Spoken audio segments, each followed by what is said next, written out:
I am a buccaneer. Those words left my tongue 137 times in my life, 136 of which were in this one day in 1987 Halloween. And when I first said those words that day, they were filled with pride and power. But by the last time I said those words that day, they were through gritted teeth and breathless. You see, I had spent most of the morning trying to put together a Halloween-appropriate outfit through some ragged clothes that I had. And I was really surprised at the amount of raggedy clothes I actually had to pick through, and it really slowed down the process.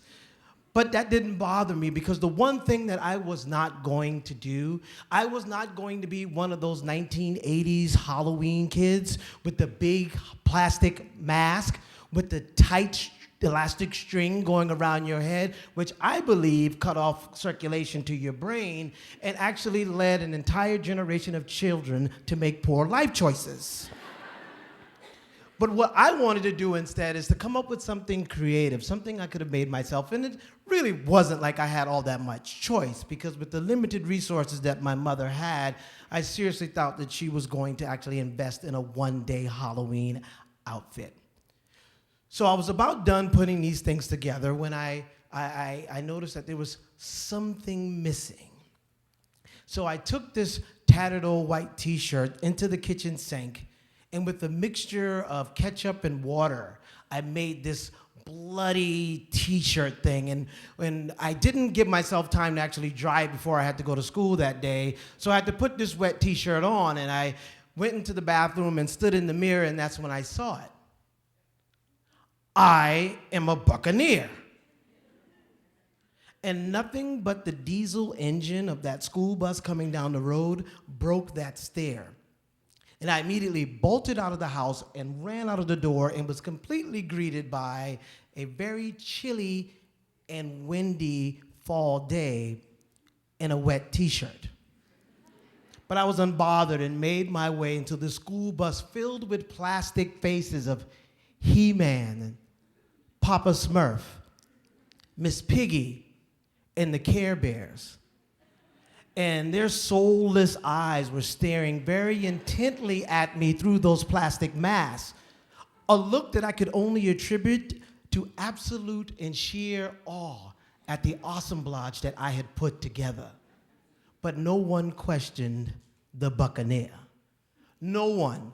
Not until I made it to school, and we started off school that day with the morning assembly because we were going to have a day-long Halloween costume contest, and people were going to be voting on what they thought were the best costume. And that was the first time I got the question, what are you? And I'm thinking it's just a technical question. So when I lean in to answer the question, I realized that in my haste to catch the bus, I forgot to brush my teeth. So with the 7 C's of death breath, I leaned right in and said, I'm a buccaneer. Now my costume had become method. I was in it. And that entire day, everyone kept on asking me, what are you? What is that? What are you wearing? And in my mind, I'm thinking with every query came a vote, because people only wanted to know who I was so they can go and vote for me. And at the end of the day, when we called the assembly to find out who won, I made sure I sat right in the front so I didn't have to spend much time going on stage to collect my award. And second runner-up was announced. This slightly inappropriate Elvira costume. First runner-up was an vinyl mask, head-on Freddy Krueger with the fake plastic knives. And now it was time for first place. So I'm preparing myself to get up, and they announce Jason Voorhees, Friday the 13th. And with a little disappointment and disbelief, I broke down, but I couldn't help but acknowledge the fact that that Jason costume was actually kind of good, because he really did bring an actual machete into school. And if, we're measuring Halloween costumes by the ability to scare the shit out of people, that one was pretty effective. So I took my loss, and while these trio of terror over here with the judges in their celebration, I just took a look at the scoreboard just to see how many votes I got. I figured I must have gotten a lot at least. And there by the Buccaneer, 0 votes. So this marks the beginning of my long, slippery slope slide into my still current high fructose corn syrup addiction. Because see, the only thing that I could do to satiate myself from this depressive mood that I was in was candy. And this happened to be the day where the entire fucking world was a free candy store.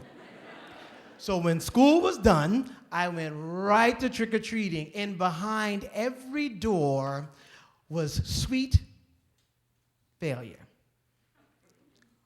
Honey, what are you? What is this? Girl, come look at this kid here. What is you doing, child? What is that? What the hell is a Buccaneer? And by the 10th house, I had cut off this transaction. So the minute people opened the door, all I said instead of trick or treat was, put the damn candy in the bag. So I went home that night with a very healthy booty, and I sat down at the table, and I ate every single piece of candy. And while I'm in the throes of the worst sugar high versus sugar breakdown of my life, my cousin Carlton, who's older than I, came from work, and he was expecting to enjoy in the spoils of the day. And when I told him that I had eaten all my candy already, he responded, well, did you have someone check it first? I was like, what do you mean, check it? And like, as a child of the 80s, Reagan era, we were pretty fearless. Like, we didn't have problems riding on the back of pickup trucks. We certainly rode in cars without seatbelts, and bicycle helmets was something that we never heard of. But there were 2 things that we were afraid of in the 80s. And that was, 1, any contact with drugs, because that would turn your brain into a fried egg. Or people going around poisoning kids through Halloween candy. And a depressed and despondent me was all too willing to participate in Carlton's trope.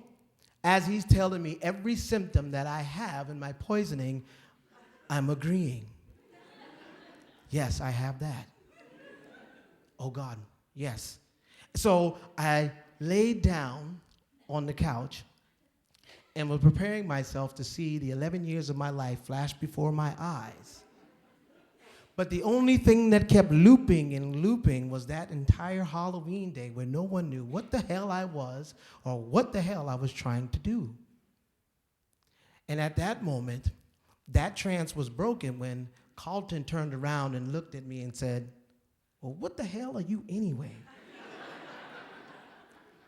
And in a dramatic and appropriate way that you would ever recite your last words, I said, I'm a Buccaneer. Thank you.